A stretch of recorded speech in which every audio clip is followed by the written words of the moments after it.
agradecer muito ao nosso Fernando ao Quadrado, né? Aos nossos Fernandos.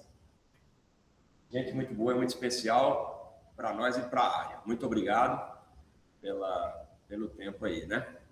E, de novo, a ideia é que vocês participem, então, da qualificação e depois da defesa. Mandou, galera?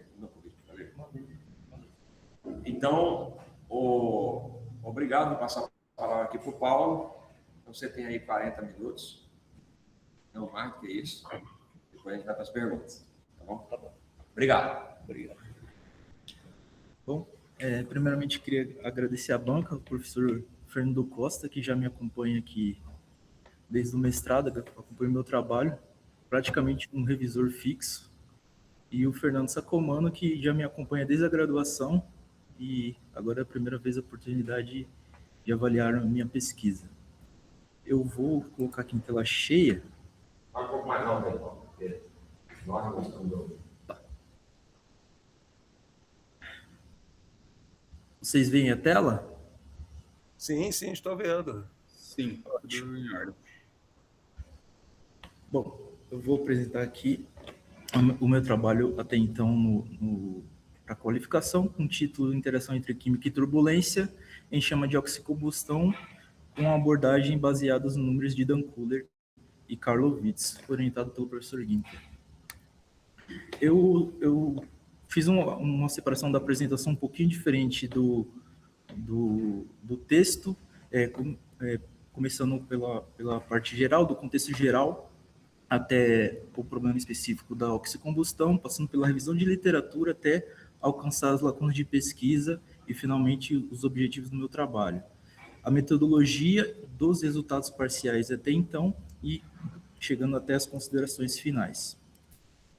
Bom, uma população atualmente crescente, com consumo moderno, então é necessário cada vez mais há um aumento cada vez maior de demanda de energia. Se a gente for analisar aqui a partir das fontes primárias, aqui no Brasil em 2024, e a gente for somar o petróleo, gás natural e carvão, soma mais de 50% da energia consumida por fontes primárias, e no mundo chega a cerca até de 80%. E essas fontes são conhecidas pelas emissões de gases nocivos, né? O CO2, principalmente, conhecido como um gás de efeito estufa. Então, são necessárias medidas para mitigar essas emissões. E nesse contexto que entram as tecnologias de captura e armazenamento de carbono. E a oxicombustão é uma das principais dessas tecnologias.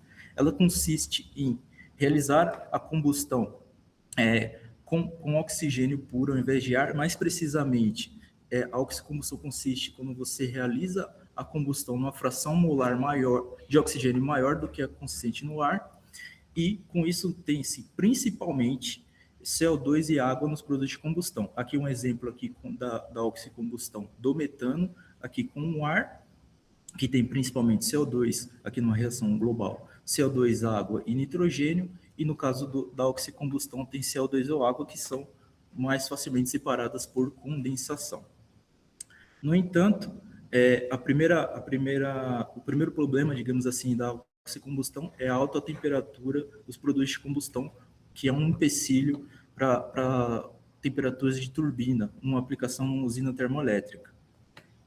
Outra questão também é o alto custo do oxigênio. Então, aqui, um desenho esquemático geral de uma aplicação em termoelétrica de oxicombustão, onde tem a unidade de separação de ar, onde entra o ar e separa o nitrogênio do oxigênio, uma unidade de potência, onde realiza a combustão com um combustível e é necessário uma diluição, sendo CO2 ou água, que tem os gases de combustão compostos majoritariamente de CO2 ou água, que são separados por condensação, e o CO2 pode ser capturado e armazenado. Aqui, como essa alta temperatura é um empecilho nesse tipo de aplicação, então é necessário substituir o nitrogênio do ar por uma substância que dilua a chama, que diminua a temperatura. Essas substâncias, os primeiros candidatos são os próprios CO2 e água, porque ainda assim continuaremos majoritariamente tendo CO2 e água nos produtos de combustão e a separação por condensação pode ser aplicada. No entanto, esses gases ou essas substâncias elas são conhecidas por ter diferentes propriedades termofísicas e termoquímicas em relação ao ar e em relação ao nitrogênio. Então, isso pode gerar instabilidades na combustão, como mudanças na macroestrutura de chamas e no regime de combustão, ou fenômenos de instabilidade, como flashback ou extinção de chama, como o blow-off e o blow-out. Bom, olhando aqui olhando a revisão de literatura, em termos gerais, os trabalhos são abordados por parâmetros globais, operacionais da câmara de combustão. Então, como você tem agora um controle separado o diluente do oxidante, então tem um grau de liberdade a mais na combustão, na oxicombustão em relação à combustão convencional ar combustível. E isso pode ser verificado ou pode ser analisado pela fração molar de diluente, que aqui é a quantidade de diluente na mistura com O2. Aqui você pode, fazendo esse cálculo, você pode comparar diretamente com o ar, que é 79,21, com nitrogênio e oxigênio. E aqui, só que aqui você pode ter um controle maior, porque você controla separadamente o oxidante, o oxigênio e o diluente. Outro fator importante é a razão de equivalência. Na combustão ar combustível convencional, aqui temos a quantidade em mol de ar, não de oxigênio puro. Então, a razão de equivalência na oxicombustão ela significa um excesso de oxigênio, ou falta de oxigênio em relação à estequiometria, diferente do ar, que é excesso de ar e excesso ou falta de ar em relação à estequiometria, que contém o nitrogênio, que contém o diluente, diferentemente da oxicombustão. Porém, um parâmetro importante é a temperatura de chama diabática, porque ela engloba, ela é função tanto da fração molar de diluente quanto da razão de equivalência. Você pode calcular a partir desses parâmetros. Além disso, da temperatura e pressão dos reagentes. Então, se realizar o balanço de energia para um volume de controle, tem que a entalpia, volume de controle adiabático, a entalpia dos reagentes igual à entalpia dos produtos, e a temperatura dos produtos desse volume de controle adiabático é a temperatura de chama diabática. Como ela engloba todos esses parâmetros ao mesmo tempo, por exemplo, no metano ar, ela é em torno de 2.300 Kelvin, no caso da oxicombustão do metano em torno de 5.200, ela é um parâmetro que reflete o nível de diluição da chama, Então, ela além do significado clássico dela da máxima temperatura que produtos de combustão podem alcançar, ela tem esse parâmetro que ele é utilizado em comparação em chamas de oxicombustão. Aqui no caso dos diluentes mais conhecidos, o nitrogênio, o calor específico, a pressão constante do nitrogênio, da água e do CO2, pegar uma temperatura, o calor específico do nitrogênio é menor do que o da água e menor do que o CO2, então é necessário menos CO2 do que água, do que nitrogênio para alcançar a mesma temperatura de chama diabática. Outro parâmetro global importante é o número de Reynolds, e a discussão Reynolds versus a velocidade de entrada, a velocidade Book. Por quê? No caso desse grau de liberdade a mais, você controla separadamente o O2 e o CO2, você modifica a viscosidade cinemática. Então, manter a velocidade Book constante não significa manter Reynolds constante, que no caso do ar, isso era fixo. Então, houve essa discussão. Qual parâmetro deve ser mantido constante na entrada? Número de Reynolds ou velocidade Book? A velocidade Book foi encontrada como um fator mais determinante nas transições de chama. Aqui, um resultado que sintetiza a literatura é aqui que eles realizaram a combustão aqui do índice de oxigênio, que é 100%, ou seja, a oxicombustão, e 21%, que é a fração molar de oxigênio, que é o ar, diluídos com água e com CO2. Eles variaram a diluição aqui na temperatura de chama diabática e calcularam a velocidade de chama laminar. E verificaram que a transição da chama V para a chama M, da chama M para a chama 2, definida por eles, até a extinção, ocorriam em velocidade de chama laminar constante. Portanto, qualquer transições, independente do diluente e independente se há oxicombustão, ocorreram a velocidade de chama laminar constante, mantendo a velocidade bulk na entrada a mesma. Isso é bem importante. Porém, assim, essa análise é uma análise ainda global. Para aprofundar ainda no entendimento fenomenológico dessas transições, é necessário uma abordagem uma abordagem local, a partir de parâmetros que a proposta do trabalho são o número de Dunn-Kruger, que é a escala de tempo integral pela escala de tempo química, e o número de Karlovitz, a escala de tempo química dividida pela escala de tempo de Kolmogorov. No caso da oxicombustão, em altas diluições, você pode aumentar a escala de tempo química e também as propriedades de mistura, como difusividade térmica, máxima ou a própria viscosidade cinemática. E com isso, se você aumenta muito em altas diluições a escala de tempo química, você pode diminuir bastante Dunn-Kruger, aumentar Karlovitz e aumentar o acoplamento turbulência química. No caso das escalas de tempo química, uma definição mais formal ela é pelos autovetores da matriz jacobiana. Ela é adquirida pelos autovetores da matriz jacobiana, que é o inverso dos autovetores. A título de exemplo, eu realizei um cálculo aqui para o metano-ar, para ver a faixa em que ocorre essa escala nas escalas de tempo característica da química na combustão. Aqui em amarelo as reações radicalares, em laranja as oxidações primárias, e aqui já a conversão do CO para o CO2 e a formação do NOx, que são reações mais lentas. A faixa de interesse da discussão é essa aqui das reações radicalares e da oxidação rápida. Porém, em escoamentos turbulentos reativos, isso se complica muito e na área de combustão ainda é um desafio experimental medir diretamente as escalas de tempo química. Portanto, as aproximações práticas para isso são calcular a partir de reatores canônicos, reatores 1D. Por exemplo, aqui no caso de um reator de chama de propagação livre, o delta pode ser calculado pelo ΔL sobre SL, ou de um reator de chamas opostas, pré-misturadas, inverso da taxa de deformação de extinção, ou então utilizando inclusive a difusividade térmica.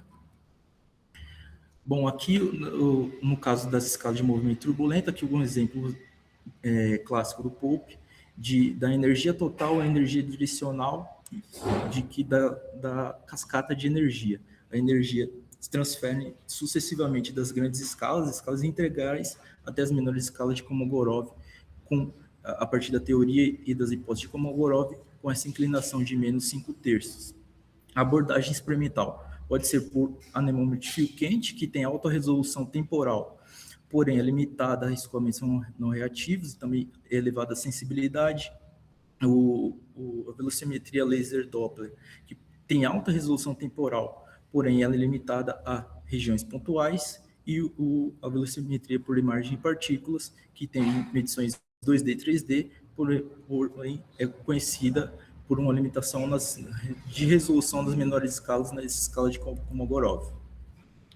Portanto, para a oxicombustão na área de instabilidades de chama, foram buscados, a partir de parâmetros globais, a partir de variação de parâmetros operacionais, correlação com as macroestruturas de chamas e com os fenômenos de instabilidade, como flashback, extinções, blow-off e blow-out. Mas um parâmetro que seja independente do combustível e do diluente não foi encontrado, apesar daquele resultado geral em relação à velocidade de chama laminar calculada a partir dos parâmetros de entrada. Portanto, essas correlações ainda carecem de uma validação fenomenológica, o que é necessário realizar essa transição para uma análise local, a partir em última análise, das escalas de tempo, da competição entre as escalas de tempo. Então, mas há uma escassez, então, essa análise, escalas de tempo química, turbulência e integrar isso aí a estabilidade de chama. Portanto, a questão central, o ponto que o meu trabalho entra, não é qual o parâmetro que se ocorre, ou não só, é qual o parâmetro que se correlaciona com os fenômenos de estabilidade, mas por que eles se correlacionam. Portanto, o objetivo principal do meu trabalho é investigar a interação química-turbulência nas estabilidades de chama em oxicombustão. Primeiro, caracterizando a macroestrutura de chama e definindo as zonas de reações por quimiluminescência, investigando os parâmetros de turbulência do escoamento, as escalas de tempo integral e Kolmogorov do escoamento por PIV, estimar a escala de tempo química a partir de simulações de reatores canônicos, até então avaliar localmente os números de Dunning-Kruger e de Karlowitz e como a química e turbulência interagem nesse problema. Por fim, verificar se os parâmetros globais têm ou não causalidade com os fenômenos de instabilidade. Bom, os primeiros experimentos foram realizados aqui nessa câmara, que tem aqui o queimador, o quartzo e o flange. Essa câmara foi projetada para operar, foi projetada no Instituto Superior Técnico em Portugal, para operar no regime flameless, ar combustível, porém nós estamos operando ela também com oxicombustão. Então aqui num furo central de 10 milímetros é inserido aqui já pré-misturado o oxigênio e o CO2, e nos furos laterais, 16 furos laterais de 16 furos laterais de 2 milímetros, distanciados 15 milímetros do centro, insiro o combustível, que é o metano.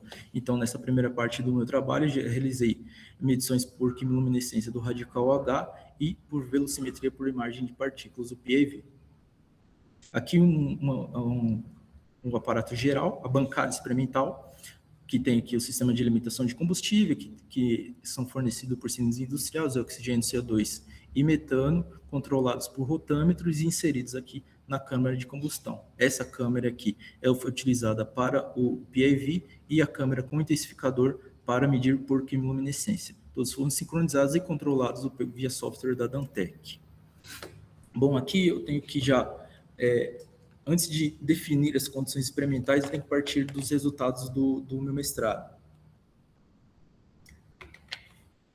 onde eu realizei esses mesmos experimentos partindo de uma diluição nula, ou seja, zero de CO2, e eu fui aumentando a quantidade de CO2 até ocorrer a extinção na câmara de combustão. Então, quando eu tenho zero de CO2, realizando a oxicombustão do oxigênio com metano, eu tenho máxima temperatura de chama diabática e máxima velocidade de chama laminar calculadas a partir dos parâmetros de entrada. Veja que a velocidade de chama laminar ela é da ordem da velocidade de chama laminar do hidrogênio-ar, de 300 centímetros por segundo. Portanto, conforme eu vou aumentando a quantidade de CO2, inserindo a quantidade de CO2 nos reagentes, eu vou diminuindo a temperatura de chama diabática e, consequentemente, diminuindo a velocidade de chama laminar calculada a partir desses parâmetros. Com isso, foram encontrados três regimes de combustão: a chama ancorada, a chama descolada, a chama lifted, e, inclusive, o regime flameless. E operando tanto na estequiometria. Para ter uma noção da diferença entre oxicombustão e combustão ar combustível, aqui está a temperatura de chama diabática do ar. Então, veja que o ar, a operação, fica nessa faixa. Na oxicombustão ainda já tem esse mundo aqui de outras macroestruturas, de outros regimes encontrados nessa própria câmara.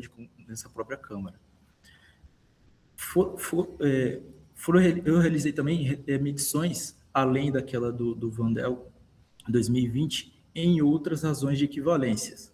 E, independentemente da razão de equivalência, as transições entre a chama ancorada e a chama lifted, da chama lifted para flameless e a extinção, ocorriam em velocidade de chama laminar constante. Então, aqui, operando, por exemplo, aqui na razão de equivalência unitária, eu fui diluindo a chama, e aqui ocorria o lift-off. Se eu realizasse isso na razão de equivalência 0,6, eu diluindo, aqui ocorreu o lift-off, independente da razão de equivalência, sempre na mesma velocidade de chama laminar. Portanto, nessa primeira parte eu vou estudar exatamente isso, o lift-off, e isso considerando a hipótese de que, mantendo a velocidade Book constante na entrada, a turbulência é pouco alterada, né? Então, porém, isso deve ser verificado, que é o meu objetivo agora inicialmente. Então, aqui eu só vou pausar um pouquinho. Aqui. Acho que pausou.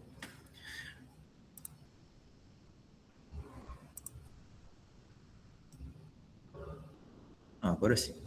Bom, como que eu operei a câmara, perdão. Eu desejava manter a velocidade Book constante. Então, inserindo o oxigênio no furo central, eu aumentava a vazão de CO2. E para manter a velocidade de entrada constante, eu tenho que diminuir a vazão de CO2, sempre mantendo a velocidade fixa em 15 metros por segundo. Para manter também a razão de equivalência na estequiometria unitária, eu tenho que diminuir a vazão de metano, a vazão de combustível.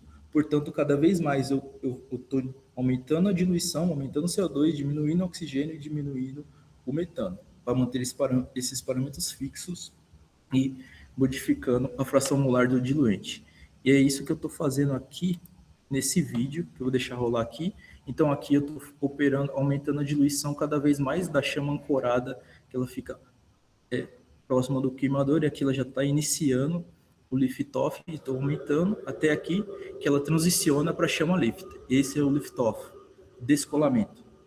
E agora eu estou operando ao contrário. Estou diminuindo a diluição, aumentando o O2 e aumentando o metano até ela ancorar novamente. Então aqui eu tenho mostrado no vídeo, são dois casos, a chama ancorada e a chama descolada. Porém, eu queria testar também os casos não reativos. Então, que é o jato ancorado não reativo, que são as mesmas condições da chama ancorada, porém sem combustão, e o jato descolado não reativo, que são as mesmas condições da chama descolada, porém sem reação. Então, aqui são as mesmas condições dos casos 1, caso 2 e caso 3, caso 4, com a mesma diluição em pares. Como a viscosidade muda entre esses dois casos, o número de Reynolds vai ser diferente dele, apesar de eu manter a velocidade Book constante na entrada. Já acontece a mesma coisa.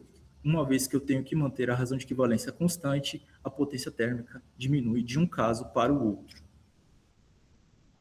Bom, as primeiras estimativas das escalas turbulentas foi realizado pela escala integral de comprimento da ordem do diâmetro do bocal de entrada, supondo ou considerando uma intensidade de turbulência de 10%, a velocidade, a flutuação da velocidade no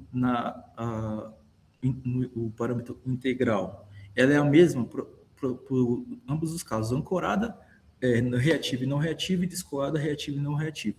E todos os parâmetros integrais são o mesmo, uma vez que eu considerei a mesma intensidade turbulenta, o diâmetro é o mesmo e a velocidade Book na entrada é a mesma.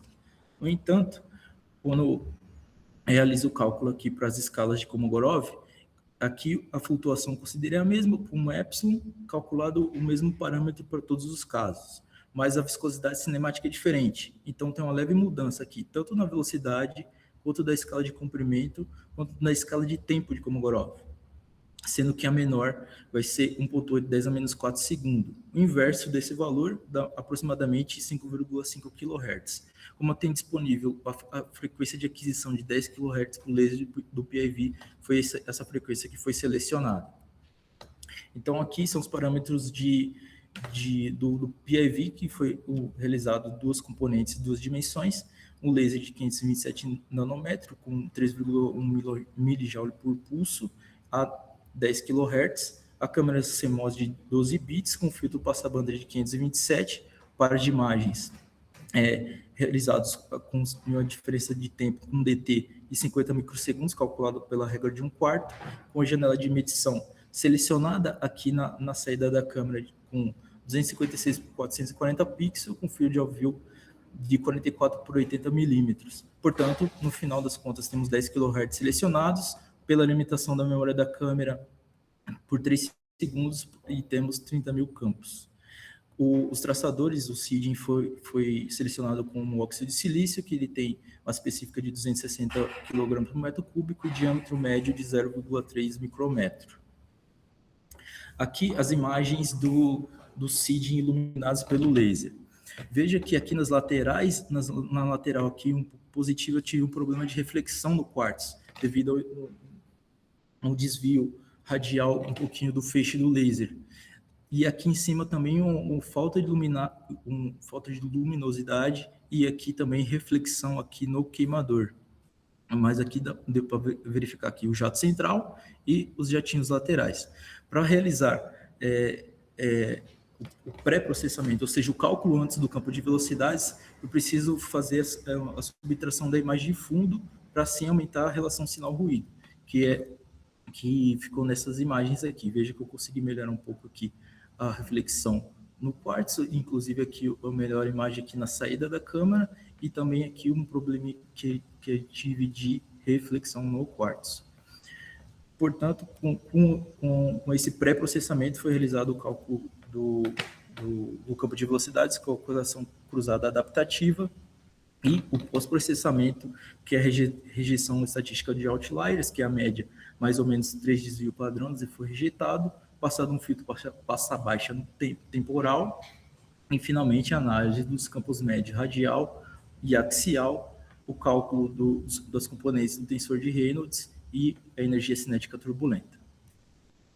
No caso da quimiluminescência, foi selecionado um filtro passa-banda de 300, centrado em 311,5 para a medição do radical OH estrela, com intensificador de imagem, a mesma câmera e a mesma janela do PIV. A aquisição também é 10 kHz em 3 segundos, com 30 mil imagens.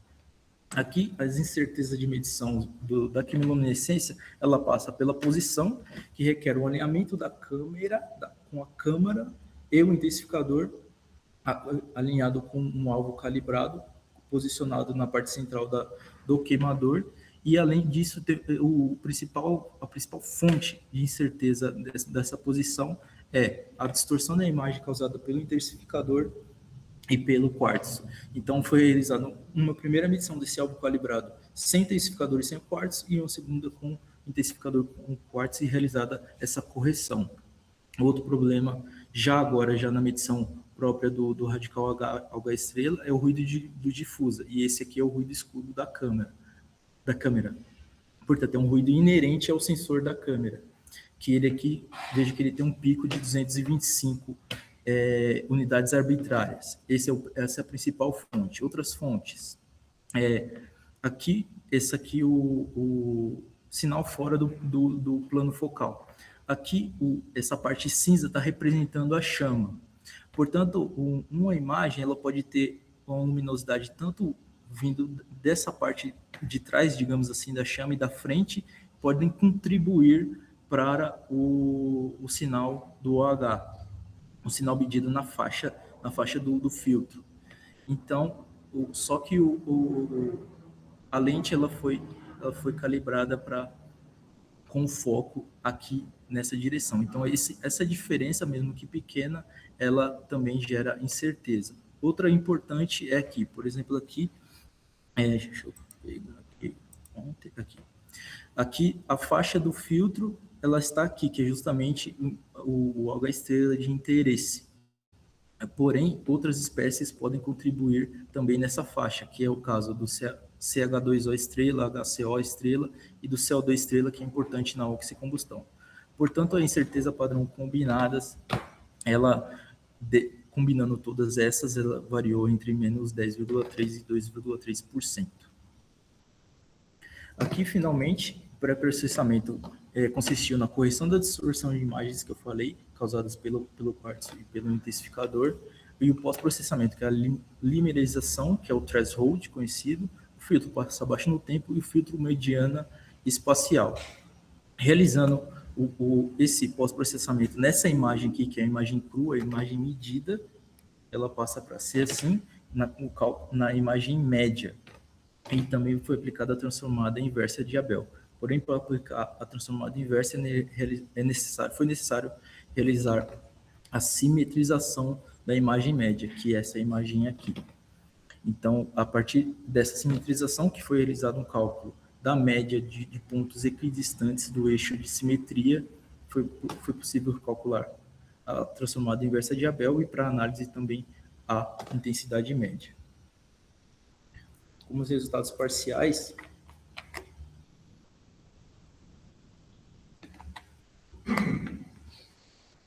nós temos aqui os resultados instantâneos da quimiluminescência já pós-processada.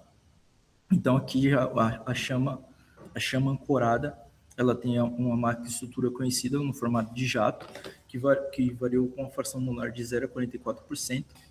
Então, um jato ancorado no queimador, é aqui o campo médio, que mostra isso também com um pico aqui, lá na fronteira do jato, né? E a partir da transformada inversa de Abel, foi possível identificar 3 regiões: o núcleo do jato, na fronteira do jato, zona de reação e fora do jato. Já no PAV, aqui relembrando os casos, né? O caso 1 é o jato ancorado não reativo, o caso 2 da chama ancorada, esse já da quimiluminescência, o caso 3 o jato descolado não reativo, que são as condições da chama descolada, só que sem combustão, e finalmente o caso 4, que é da chama descolada. E aqui temos o caso 1 à esquerda e o caso 2 à direita, ou seja, os casos ancorados, não reativo e reativo. E nota aqui duas características gerais, né? Que é conhecida também pelo jato livre, que é o espalhamento, que é aqui, conforme vai aumentando a direção radial, a velocidade vai aumentando, e também o decaimento da velocidade no núcleo do jato. Note que aqui, do caso ancorado não reativo e por caso da chama ancorada, houve um aumento da velocidade na fronteira do jato, ou seja, na zona de reação. Então, a presença da chama, ela aumenta a velocidade axial média, perdão. E aqui no caso 3 e no caso 4, também ocorre isso. Só que aqui, no caso da chama descolada, a chama não está na janela de medição. Ela está ajusante da janela de medição, uma posição lá a 100, 150 milímetros do queimador. Portanto, um conhecido dessa câmera, pela ter a tela dinâmica de recirculação, a recirculação dos gases quentes causados pela combustão da chama descolada está aumentando a velocidade média na fronteira do jato. Isso é possível ver aqui a partir das linhas de corrente. Veja aqui também o caso 1 e o caso 2 casos da jato ancorado não reativo e da chama ancorada, que é o caso 2. Veja aqui que não é possível ver tão bem definido as linhas de corrente por ser recirculação. Mas no caso da chama lifted, dos casos lifted, que é o caso não reativo, que é esse, olha aqui as linhas de corrente, e também aqui no caso reativo, que é da chama descolada, é possível ver essa recirculação principal, que já é conhecido pela geometria da câmara. Portanto, há uma recirculação desses gases quentes que estão aumentando a velocidade na fronteira do jato, no caso da chama lifted, da chama descolada. Aqui, então, foi realizado um perfil, eu peguei um perfil na cota axial de 50 milímetros, esse aqui da transformada inversa de Abel. Então, se a gente tomar aqui com uma intensidade mais de 25%, nós temos uma zona de reação entre 6,6 e 11,5 milímetros, com um pico em 8,2. Isso, se a gente for olhar aqui no perfil radial de velocidade média, aqui no caso vermelho são os casos reativos, os casos azuis, os casos não reativos, é onde é o pico de velocidade média radial. E no caso da velocidade média axial, os casos reativos, eles têm maior velocidade média na zona de reação, inclusive eles são coincidentes nessa cota axial na zona de reação. Portanto, foram definidos 3 pontos para realizar a análise via densidade espectral de potência, que é o ponto 1, que é 0,50 dentro do jato, ponto 2, 9,50 na fronteira do jato, e o ponto 3, 18,50 fora do jato, fora da reação. Aqui nós temos a Power Spectra no ponto 0,50.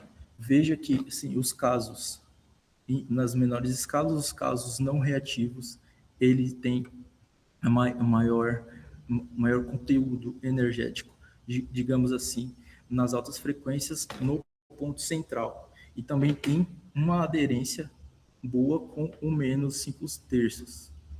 No caso central aqui, os casos reativos ele aumentam o conteúdo energético nas grandes escalas e fica comparativo com os casos não reativos, e também aqui os casos não reativos, principalmente com boa aderência à inclinação do menos 5/3. Já fora do jato, todos caem, devido também à menor velocidade, né? E a cascata começa muito cedo. A dissipação de energia cinética turbulenta começa mais cedo do que nos outros casos. Passando para as componentes do tensor de Reynolds, relembrando aqui o caso 1, jato ancorado não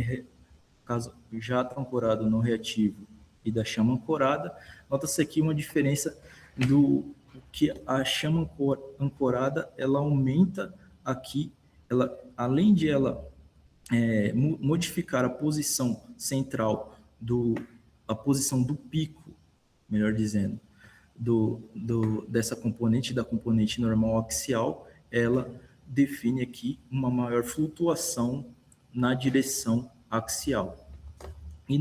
Isso ocorre também no caso da chama descolada, já como resultado daquela recirculação. Portanto, nos casos reativos, há um aumento da flutuação axial de velocidade na fronteira do jato, na fronteira do jato, na zona de reação, no caso da chama ancorada, na fronteira do jato, no caso da chama descolada.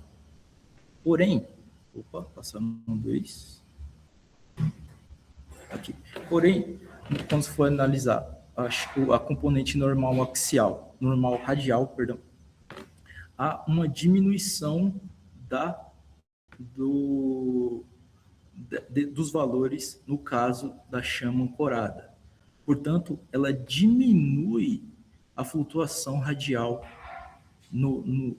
pela presença da chama. Essa componente diminui do caso não reativo para o caso reativo. No caso de chama descolada, no caso não reativo e reativo, não há essa diminuição. Portanto, a presença das reações químicas, a presença da chama, ela diminui a flutuação radial no caso da chama ancorada. E isso não ocorre no caso da chama lifted, da chama descolada. Isso também é observado aqui na componente de cisalhamento do tensor de Reynolds. Vejam aqui a diferença do caso não reativo para o reativo, uma diminuição dessa componente, porém no caso da chama lifted não há. Portanto, o transporte radial ele aumenta comparando o caso da chama ancorada com a chama descolada. Isso sugere que pode ocorrer uma pré-mistura dos reagentes, do O2CO2 com combustível antes de alcançar a chama descolada. Finalmente, a energia cinética turbulenta, ela também está localizada ali na região de cisalhamento, fortemente influenciada pela componente axial do tensor de Reynolds, que tem uma ordem de grandeza maior do que o componente radial. Então, pouca diferença pode ser vista no caso da diferença da chama ancorada para a chama lifted. No caso da chama lifted, é um maior espalhamento aqui da energia cinética turbulenta no campo. E no caso deixa eu voltar aqui, No caso, há uma diferença do caso da jato ancorado não reativo para o jato descolado não reativo. Portanto, a revisão de literatura indicou uma identificação de uma lacuna central na instabilidade de chama de oxicombustão, que é essa necessidade de compreender os mecanismos fundamentais para sair dessa abordagem operacional global para uma análise local fenomenológica. A quimiluminescência permitiu identificar a macroestrutura de chama, da chama ancorada no queimador e a transformada inversa de Abel, a localização mais precisa da zona de reação. O PIV permitiu caracterizar as modificações do escoamento, mesmo que ele sendo não reativo e reativo em condições diferentes, mesmo mantendo a velocidade Book constante. A velocidade média, aumento na fronteira do jato nos casos reativos. A densidade espectral de chama, densidade espectral de potência, indicou uma estrutura típica da turbulência com a cascata de energia. O tensor de Reynolds, o tensor normal axial, ele aumenta, ele tem um pico na fronteira do jato nos casos reativos e no caso da chama ancorada, a tensão normal axial diminui drasticamente. E, finalmente, a energia cinética turbulenta, ela possui campos semelhantes, fortemente influenciados pelo componente normal axial do tensor de Reynolds. Como próximos passos, essa estimativa de Epson e da escala de Kolmogorov locais, determinação da escala de tempo química a partir de reatores canônicos, a conexão entre esses parâmetros locais e globais, verificação de causalidade e, finalmente, realizar outros ensaios com diluição de água e nitrogênio. Aqui o cronograma, destaque que eu ainda não apresentei resultados, que foi das escalas de tempo. E é isso. Muito obrigado.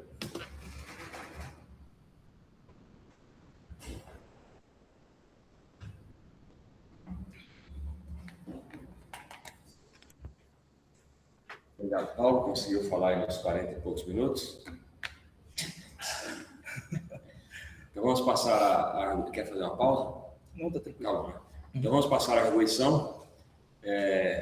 Como é de praxe, então, Fernando Costa, por favor, suas considerações. Bom, Guinter e Paulo, muito obrigado pelo convite. Como eu sempre digo, é uma oportunidade para a gente aprender mais, né? Saber o que está acontecendo, capar da tecnologia de ponta, né?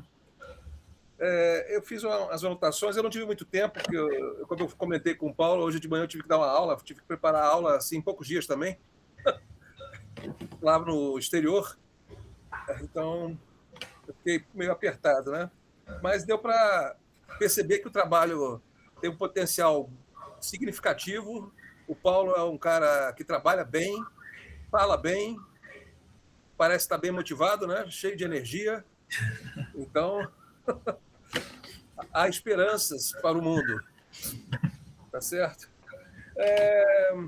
Meu orientador me motiva bastante, com bastante trabalho. Faz bem, é assim mesmo. Como diz, só há evolução no sofrimento, não tem jeito. Bom, eu fiquei com algumas duvidazinhas que sempre me apareceram, mas nunca tive coragem de perguntar. Por exemplo, qual é a diferença entre blowout e blow-off? Sim, eu vou aqui, colocar no vídeo. Deixa eu colocar em tela cheia. Putz, eu coloquei do começo. Espera aí, vamos lá. Nos primeiros experimentos que eu realizei, os primeiros testes, eu fixei... Deixa eu ver se eu consigo pausar aqui. Eu fixei a vazão de combustível, fixei a vazão de oxigênio na estequiometria e fui aumentando a vazão de CO2. Aí, conforme eu for aumentando de vazão de CO2, ela estava com a chama ancorada, estabilizada, aí ela descolou e apagou. Quando ela descola e apaga, esse tipo de extinção é o blowout. Agora, operando da forma que eu operei, aumentando a vazão de CO2, diminuindo a vazão de O2 e diminuindo a vazão de combustível, ela descola, fica lifted e eu vou aumentando a diluição, aumentando até ela aos poucos, devagarinho apagar. Esse é o blow-off. E esse segundo que foi que eu estudei no meu mestrado. Então, o blow-off é quando há o descolamento da chama e um apagamento lento. Isso, exatamente. Nessa transição lenta. E em português, você não tem palavras para isso? Apagamento lento e apagamento rápido? Eu estou tentando lembrar aqui na tradução do Turns, mas eu não me recordo agora. Não me recordo da tradução em português. Então, tá bom. Depois, vamos tentar lembrar aí depois os nomes, fazer uma votação para escolher. É pro Amir. O Amir que traduziu o Turns. Né? Eu imagino que ele colocou diferenças. Ou se não, eu lembro que tem um blowout no inglês. O blowout eu entendo que seja um apagamento geral, né? Exatamente isso. Deixa eu te perguntar outra coisa. A tua chama, ela é pré-misturada ou difusiva? Bom, a configuração dela, ela é não pré-misturada, no sentido que eu não pré-misturo o oxidante e o combustível. Porém, devido a essa recirculação que eu mencionei, eu diria que essa discussão está em aberto. Por quê? Deixa eu ver aqui. Qual slide seria melhor? Aqui. Talvez esse. Não é melhor o outro. Deixa eu ver. Esse aqui. Há uma recirculação principal que é justamente para realizar essa câmara foi projetada para transição para o regime flameless.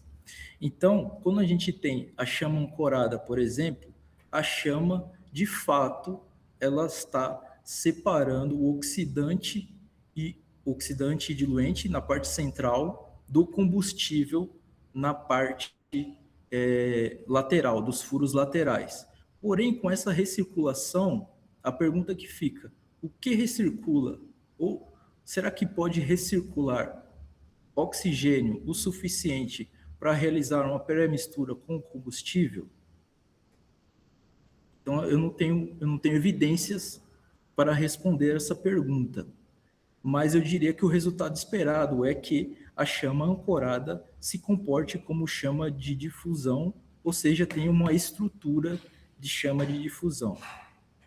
Agora, no caso da chama lifted, da chama descolada, não tem essa separação aqui da chama entre o jato central O2CO2 dos jatos laterais de combustível. E ainda mais, o que eu observei nos resultados do PAV, esse transporte, que é a componente radial ali do tensor de Reynolds, ela aumenta. Isso é um indicativo que há uma pré-mistura entre combustível e oxidante dentro da câmara antes da chama lifted. Então, pode ser que sim, essa chama lifted, ela tem um comportamento de chama pré-misturada.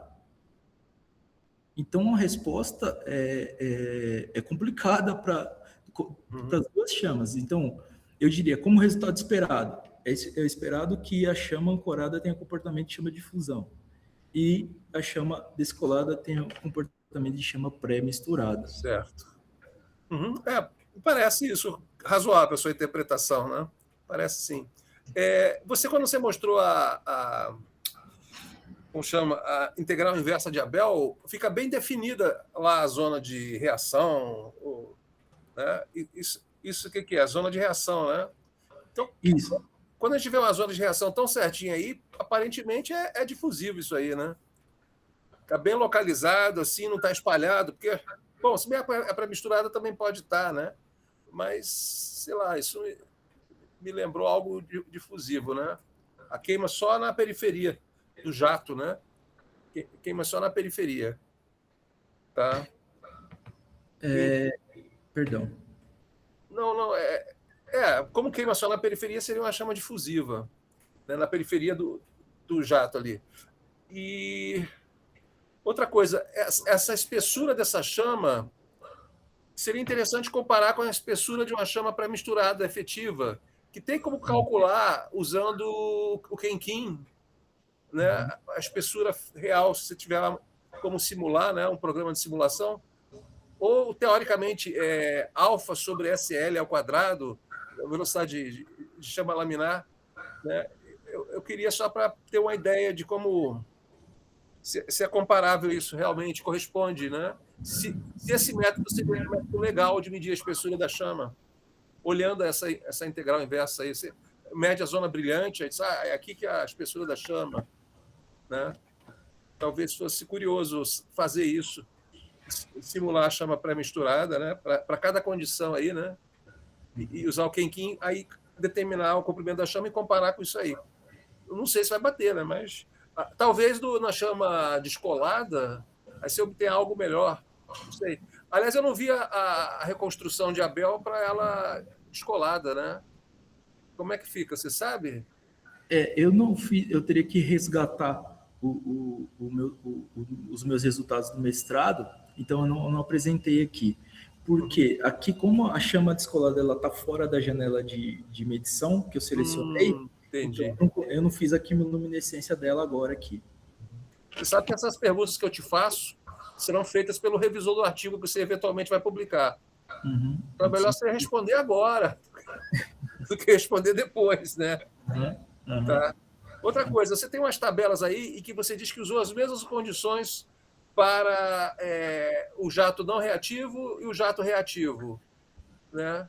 Você tem umas tabelas... Poxa, mas quando o jato é reativo, a temperatura é muito alta e diminui a densidade dos gases. Diminui a densidade dos gases e altera a vazão dos gases. Como é que você consegue manter esses parâmetros todos iguaizinhos aí? XO2, X do CO2, essa viscosidade, aí mantém todo mundo igual, jato ancorado e chama ancorada. Quer dizer, o aquecimento da chama não altera o Reynolds? Não. Sim, por favor, fale. Todos esses parâmetros eles foram calculados a partir da vazão, ou seja, são todos parâmetros de entrada. Então, esse Reynolds aqui, por exemplo, ele foi calculado com o diâmetro de entrada do bocal, aqueles 10 milímetros. Então, aqui, controlando a vazão de O2 e CO2 aqui na entrada, e medindo também a temperatura, aí eu consigo calcular a viscosidade cinemática, o número de Reynolds e a potência térmica, que é o M.PCI. Então, todos esses parâmetros são parâmetros de entrada. Localmente, na chama, onde a massa específica diminui e a velocidade aumenta, que foi observado, inclusive, na velocidade axial média, aí é outro Reynolds, não é esse Reynolds, é o Reynolds global. É outra viscosidade, né? Porque a temperatura subiu, né? Se a viscosidade diminui, se aumenta, diminui. Tá. Entendi. Talvez seja bom destacar isso aí, essas coisas, detalhes, né? Deixa eu ver se eu anotei mais alguma coisa aqui. Diga. Ainda nesse aqui, essa é a forma que eu mencionei na revisão de literatura de uma abordagem operacional por parâmetros globais. E esse aqui, isso que você mencionou, assim, e esse Reynolds aí, o Reynolds local, aumento da densidade, é justamente a transição que eu desejo fazer com o meu trabalho. Sair desse abordagem operacional, que aqui eu estou colocando as condições que eu operei a câmera, sair dessa abordagem e ir para uma abordagem local, essa análise do que de fato está acontecendo na chama. Tá, esses valores de viscosidade, Reynolds, só na saída do jato, onde não tem chama ainda, né? Exatamente. Então, por isso que os valores são iguais. E por isso que a temperatura não influencia, porque eu estou mantendo sempre a temperatura ambiente ali dos reagentes. Tá. Beleza. Outra coisa, quando você faz a integral inversa de Abel, você considerou a refração dos raios de luz no quartzo? No quartzo da câmera? É porque eu apliquei a transformada inversa de Abel já na imagem média.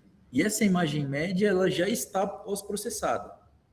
Eu pós-processei cada imagem instantânea da quimiluminescência, já eliminando todas essas refrações, fazendo a limerização, aplicando filtro no tempo e no espaço, a mediana, e a imagem média ela foi aplicada à transformada de Abel. Então, sim, eu eliminei antes todas as fontes de ruído pelo pós-processamento. Você que fez o código da integral inversa ou já tinha um programa para fazer essa integral inversa? Eu apliquei em Python, então já peguei a função pronta. Ah, já tinha pronto. Já tinha a função pronta.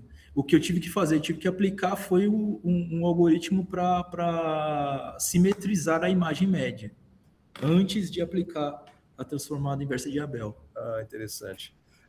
Há muito tempo atrás, eu fiz o código de integral inversa de Abel considerando os raios divergentes da luz, né? Porque os raios de luz saem em todas as direções. Então, quando eles incidem sobre a câmera, eles convergiram, assim, houve uma dispersão, né? Então, existe uma maneira de você contrabalançar, porque você presume na integral inversa de Abel que os raios saem paralelos do objeto e atingem a câmera paralelamente. Só que isso não acontece. Os raios eles vão em todas as direções e tem eles saem divergindo, mas entram na câmera convergindo. É um negócio estranho, né? Mas é possível você fazer a correção desse efeito. Mas se a distância for razoável da câmera para a chama, não tem muito problema, não. Tá? Isso foi aplicado na correlação mesmo, porque tem a transformada matemática, nessa transformada matemática que foi feito antes do algoritmo. No algoritmo, né, que trabalha. Você pode fazer a integral inversa de diversas maneiras matemáticas, não existe uma maneira só. Tá? E você pode fazer isso convergindo esses efeitos de raios divergentes, né? Ok. Tá? Tem essa maneira, e dependendo se está muito perto assim, da chama, aí tem um efeito significativo. Tá? Já perguntei. Bom, Paulo, eu acho o seu trabalho formidável, acho que você tem muito trabalho pela frente, e se você ficar sempre atento ao detalhe, você vai descobrir coisas relevantes, né, que eu acho que como é que é? O demônio está nos detalhes? Não sei. Tem uma frase assim, né? Então você tem que procurar ver todos os detalhes, tudo que possa ser perguntado, né? O que alguém vai perguntar aqui se eu fizer desse jeito, tá? Do seu trabalho. Tá bom? Então é isso. Agradeço mais uma vez. Boa sorte. Obrigado. Obrigado, Fernando, das considerações. Vamos também tomar isso aí tudo para elaborar para o texto final depois, né? Eu lembro dos teus trabalhos lá, transformada de Abel, faz tempo, né? Sim, sim. Eu desconfio que o teu algoritmo já está no chat GPT, viu? É provável. Essa altura do campeonato já deve estar lá. Ok. Bom, muito obrigado, Fernando. Então, dando sequência agora para o Fernando Sacomano, o da casa aqui. Obrigado, Fernando. De nada. Obrigado, Guinter. Fernando, que eu estou agradecendo de novo. Os Fernandos da combustão.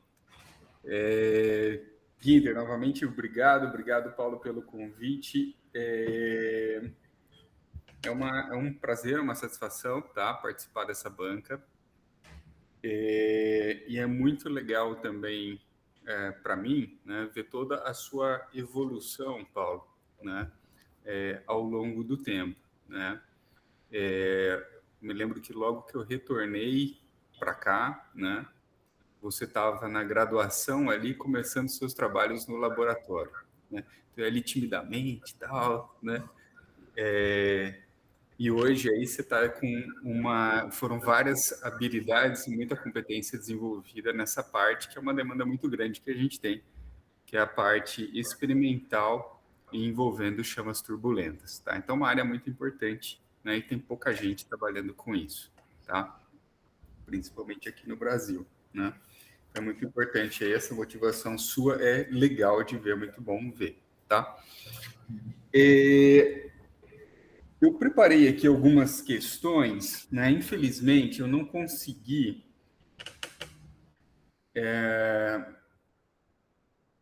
me concentrar muito no seu trabalho, tá? No texto, esses últimos dias. Eventualmente, aqui, qualquer coisa a gente volta, eu peço um detalhe ou outro, que eu acho que o bate-papo aqui ele é mais importante até. Eventualmente, você tira alguma dúvida, tal, que eu não tenho. Mas, como um todo, né? Começando assim de uma parte mais macro, depois eu vou para os detalhes, depois eu volto para a macroscópica de novo, tá? Mas a apresentação sua tá muito boa, você apresenta muito bem, tá? Os slides são claros, o material que você está colocando aí, você explica. Então, quanto a isso, eu não tenho nenhuma crítica a fazer, tá? Mas aqui eu vou tentar me concentrar nas críticas, porque é uma banca, né? Então, esses pontos que eu quero puxar e a gente discutir, claro, tendo em vista o aperfeiçoamento, que você atinja aí a maior qualidade possível no seu trabalho. Eu peço perdão, eu não me atinei para o fato de que vocês estão na TS20, do contrário, eu sairia da minha sala e iria até aí, né? Mas na hora que eu percebi que o Ginter não aparecia na câmera, né? E vocês estavam presencialmente na TS20, eu falei, eu poderia ir até lá, mas se eu desligar tudo e sair até aí, eu ia perder tempo, então não queria atrasar mais o começo. Mas vamos lá. Um ponto importante, tá? Eu vou passar ali alguns aspectos já na apresentação, tá? Eu vou seguir uma sequência de anotações aqui que eu fiz, tá? Você apresentou como revisão de literatura parte dos slides aí. Eu acho que você começa lá no slide 14, é isso? Não, até antes, não. Esse aqui, 8? Slide 8. Você começa no slide 8. Aí, o que eu vejo que existe uma mescla aí? Existe uma coisa que é a fundamentação teórica e a revisão de literatura. Recomendo que você separe os dois. Por quê? Fundamentação teórica é tudo aquilo que você quer preparar sua audiência e o seu leitor para que ele tenha uma compreensão do seu trabalho. O que é justificável e é importante que esteja no seu texto, uma vez que é um tema muito específico, ainda mais na comunidade, tá? Brasileira, para que a pessoa consiga, somente com o seu texto, o seu documento, tá? Compreender ali os seus resultados e as discussões que você vai fazer mais adiante, tá? Dessa forma, você se guia por referências bem consolidadas. Você não precisa pegar, qual foi o último livro de turbulência que foi publicado? Você não precisa disso, tá? Ele são referências ali, né, mais tradicionais e acessíveis também. A outra coisa é a revisão de literatura. O que é a revisão de literatura? Claro, é algo que permeia todo o seu estudo, mas algo que é importantíssimo que seja feito muito no começo. É encontrar o que é o estado da arte e quais são as lacunas, né, que estão aí disponíveis e precisam de mais atenção para que aquela tecnologia ou aquela ciência se desenvolva.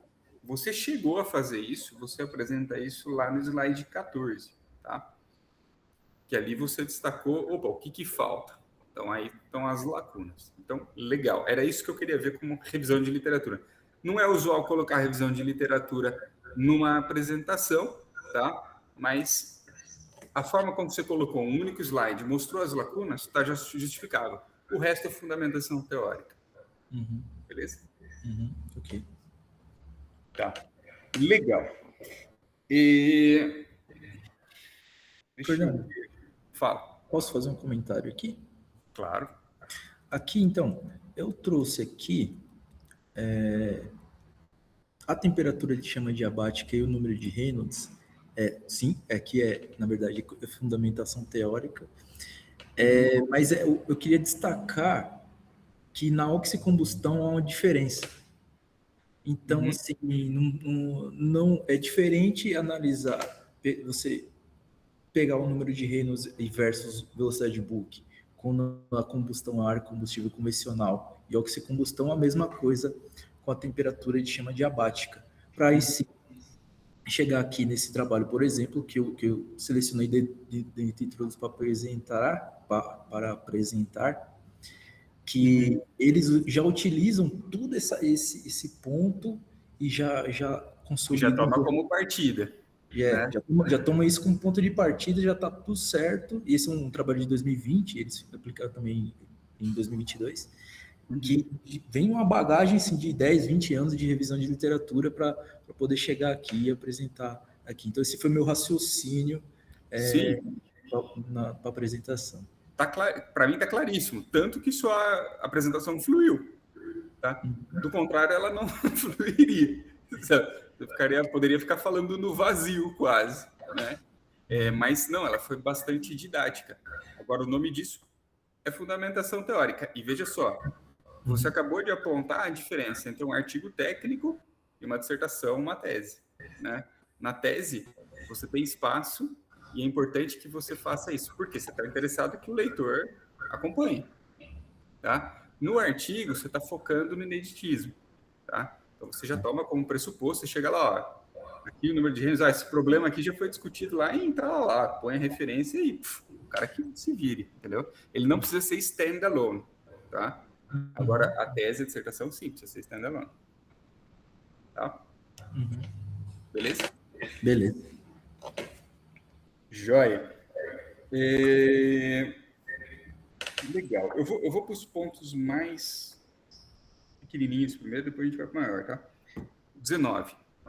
Você mostrou a velocidade de chama, isso aí foi calculado com o código de cinética, né? Ou você usou uma equação analítica para isso? Não, foi calculado pelo reator de chama de propagação livre. Tá, beleza. Mas só que durante a sua fala eu fiquei na dúvida, que você falou que eu calculei e tal, eu falei, mas você não se falou como só, então era essa a minha dúvida. Tá? E aqui eu utilizei tanto para a temperatura de chama diabática quanto para o SL, aí eu utilizei os valores de entrada para realizar esses cálculos aqui, que eles estão... Deixa eu colocar aqui. Esses aqui, né, que é justamente da transição. Tá. Esse é um ponto bom, eu quero voltar depois. Né? Okay. Quando você compara jato descolado, que na hora que você falou assim, jato descolado, eu olhei no slide ali e falei, o que ele quer dizer com isso? Né? Aí você falou, eu falei, jato ancorado, jato descolado. Aí você foi seguir, na sequência você já explicou o que você queria dizer com isso. Então, ficou claro para mim, tá? Então, tudo bem? Mas aí vem a pergunta, as condições são idênticas? Os fluidos que você usou, eles são os mesmos, né? Na entrada. Ou você trocou?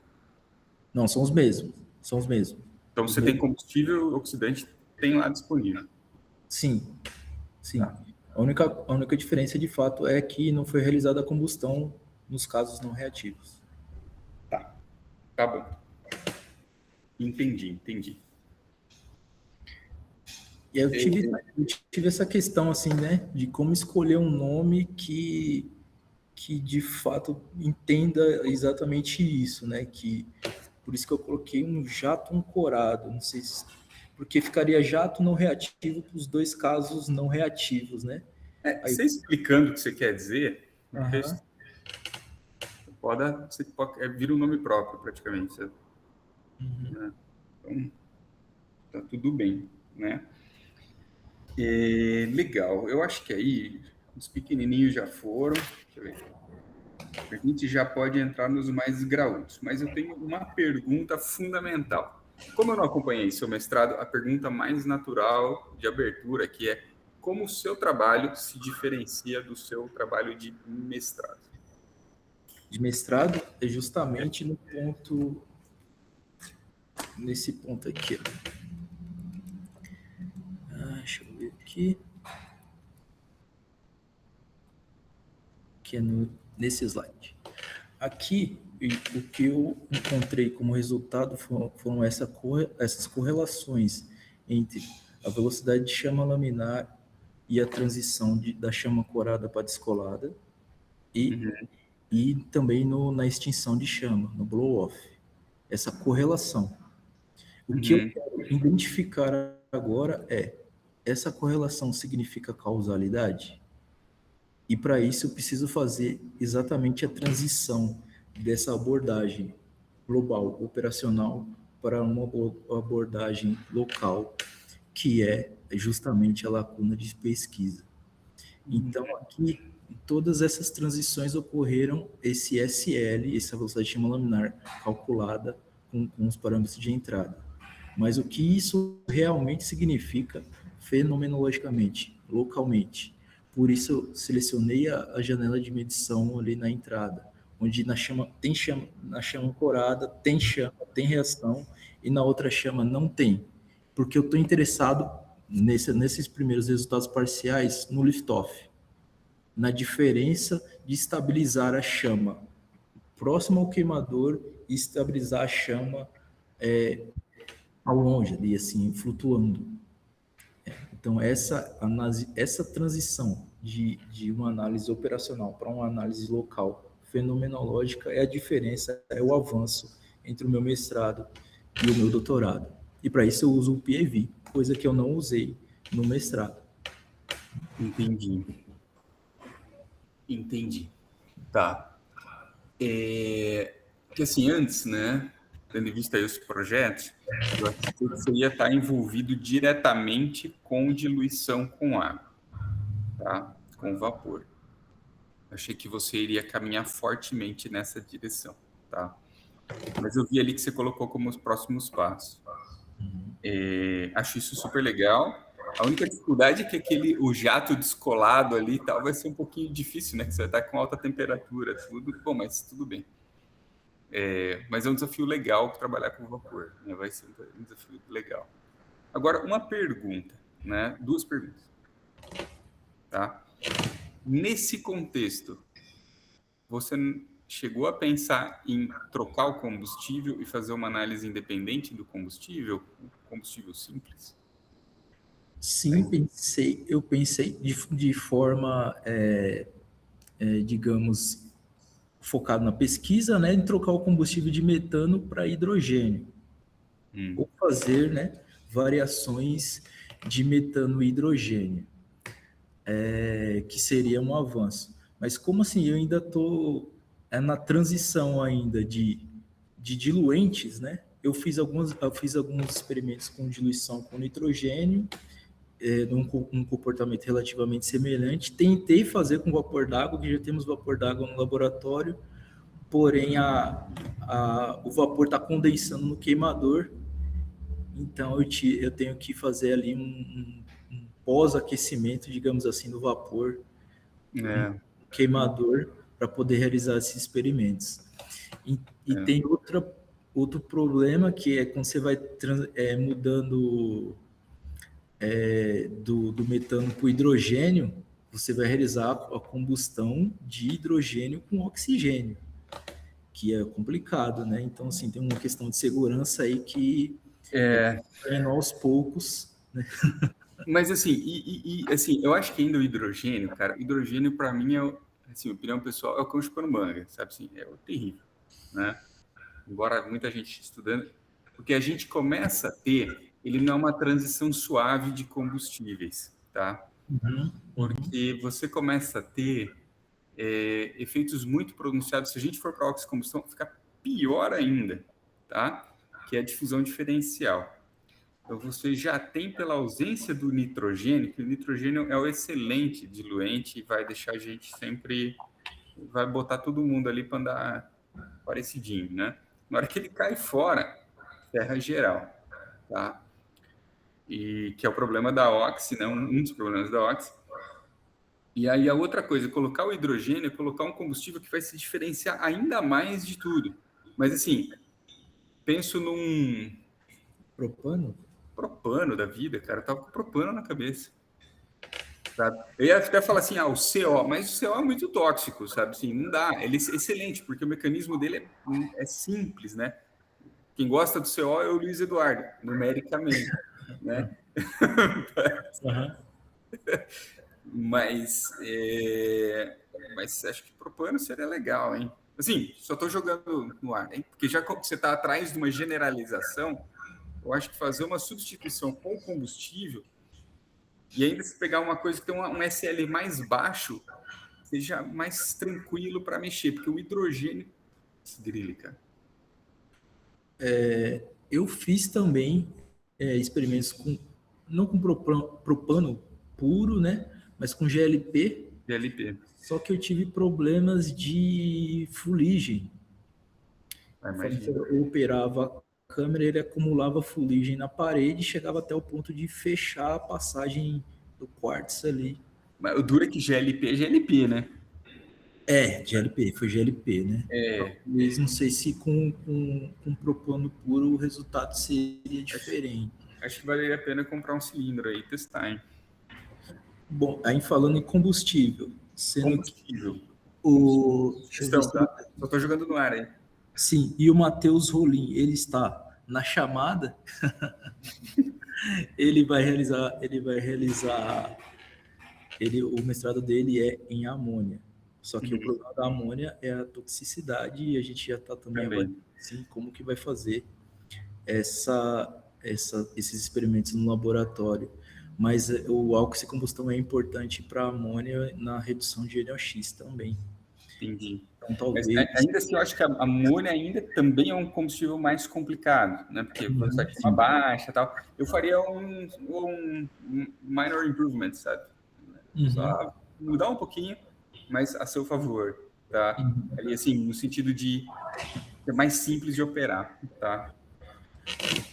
A causa dessa fuligem alta que foi do GLP, eu não consegui identificar. Talvez diluindo com nitrogênio, né, não dê tanta fuligem assim, aí essa transição fica mais fácil de combustível, fazer essa análise. Mas o GLP é um baita espectro, né, cara? Você pode ter carbono ali de cadeia longa também, que está fazendo um policíclico ali e está atrapalhando sua história, na sua vida, né? Ainda mais na sua configuração. Mas, assim, sugestão, tá? Eu acho que seria legal. Tá. Deixa eu ver. Eu vejo 2 pontos de maior atenção aqui que precisam ser vistos com muito cuidado. Tá? Um é estabilidade ou estabilização.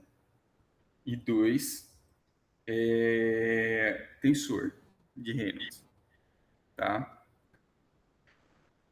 Um eu me sinto mais à vontade, o outro menos à vontade, mas vamos lá. Tá? O primeiro é o ponto que eu fico meio bravo. Tá? Você lembra do seu exame de ingresso? Sim. Você lembra qual que é o ponto que eu fiquei pegando no seu pé? Poxa, eu me lembro. Foram alguns.